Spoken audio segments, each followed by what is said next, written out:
Welcome to Cosmic Calm Reflections. Here, we explore true stories that transcend our world, real cases of contact, mystery, and inspiration. Today, we journey with a Brazilian man whose experience took him far beyond Earth to another planet with a message that challenges our view of the universe and of ourselves. This is the case of Arthur Berlet, the journey to planet Akkart. It was a day like any other. The sun had already set, and I was maneuvering my tractor through the fields of Sarandai, wrapping up another long day of work. The last light of dusk was fading when I noticed something strange in the sky. It wasn't the usual light from a lighthouse or an airplane. This light was different. It shone intensely but softly, as though it floated within the air itself. At first, I ignored it. Maybe it was just a reflection, I thought. But as the light drew closer, a strange feeling came over me, a mix of curiosity and unease. Then, the tractor began to fail. The engine sputtered as if some invisible force were interfering with it. And then, it happened. I was suddenly engulfed in a powerful flash of light. My body felt light, unnaturally light, as if I were being pulled upward. I didn't understand what was happening. I tried to resist, but before I could react, everything went black. The ship and the interstellar journey. When I woke up, I found myself in a place completely unfamiliar. The floor beneath me was metallic and smooth, but strangely warm. The walls looked crystalline, yet they did not reflect my face. And the light in the room, it came from nowhere and everywhere. It was soft and constant. Around me stood beings, tall, humanoid, and calm. They wore tight-fitting clothes made of a metallic-looking fabric with no seams or buttons. Their movements were slow, unhurried, almost as if they existed in a different rhythm of time. I was scared, but something about their presence, so serene, helped calm me. Then, without moving their lips, I heard words in my mind. "Don't be afraid. You are safe." They were communicating directly with my thoughts. I didn't fully understand how, but I could feel their intent, their emotions. It was clear I was not in danger. They led me to a seat that hovered just above the floor. In front of me appeared a screen showing stars, planets, and galaxies. I understood somehow. We were traveling, and the destination was a place called Akkart. The arrival at Akkart. Time passed in a way I couldn't measure. It felt strange. At last, we approached a glowing blue planet, Akkart. Through a massive translucent window, I saw illuminated cities, towering structures, and a sky tinted purple. Their sun was smaller than ours, and the light it gave was colder, more diffuse. The ship landed smoothly. As the doors opened, a group of local beings greeted me warmly. They led me to a large building, what they called a reception center for visitors. My host, calm and welcoming, told me I'd be staying for a while. They wanted to show me their world, life on Akkart. My room was simple, yet elegant. Instead of a bed, there was a soft surface that adjusted perfectly to my body. They told me their sleep cycles were different.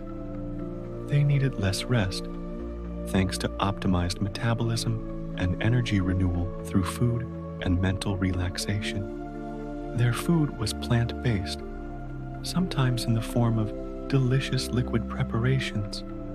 Everything was nutritious, easy to digest, and fully absorbed by the body. They drank a special kind of water, more fluid than ours, but in small amounts. Their biology was extremely efficient. Nothing was wasted.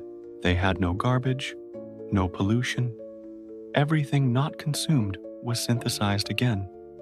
Their technology never overused nature.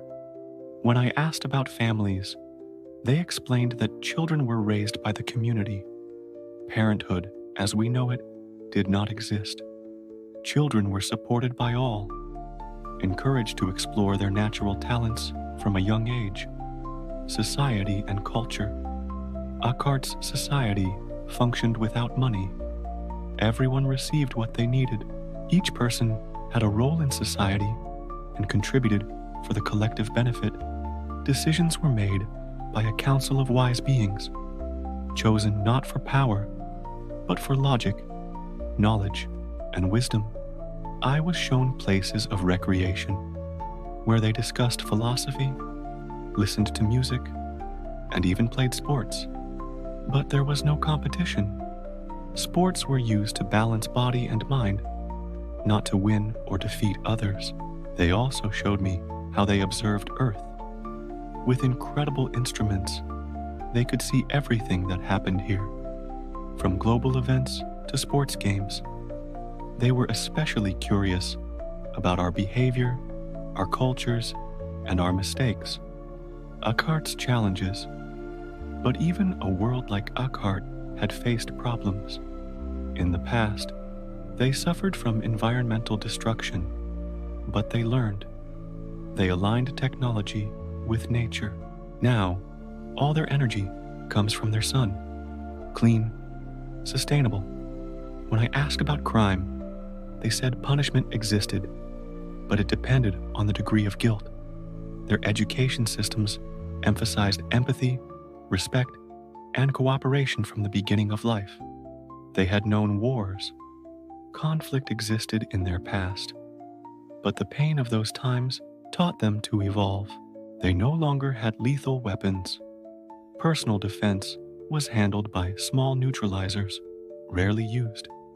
The most powerful technology they had was not for destruction, but to neutralize solar storms that threatened their planet Aet systems. The return to Earth.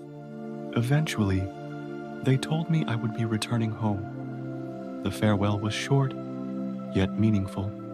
They assured me they would continue observing Earth, and that one day we might be ready for more contact. This time, I was allowed to remain awake for most of the journey, except during 3 phases. When we left Akkart's magnetic field, while crossing the neutral space zone, and when entering Earth's magnetic perimeter, they provided a special cabin for rest, controlled by lights. When it was time to sleep, the lights would gently guide me into unconsciousness. When I needed to wake, I simply turned the lights off. The journey lasted about 30 hours. When we arrived, they dropped me off near the road to my city. I was told to walk 10 steps without looking back for my safety, as the ship would take off behind me. I walked slowly, with effort, but I obeyed.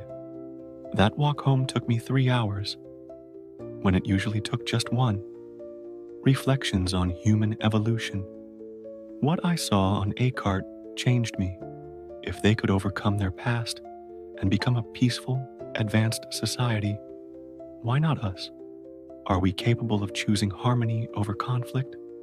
Can we let go of greed and competition in favor of collaboration and respect? The question remains, are we ready to evolve? Or will we keep repeating the same mistakes until it's too late?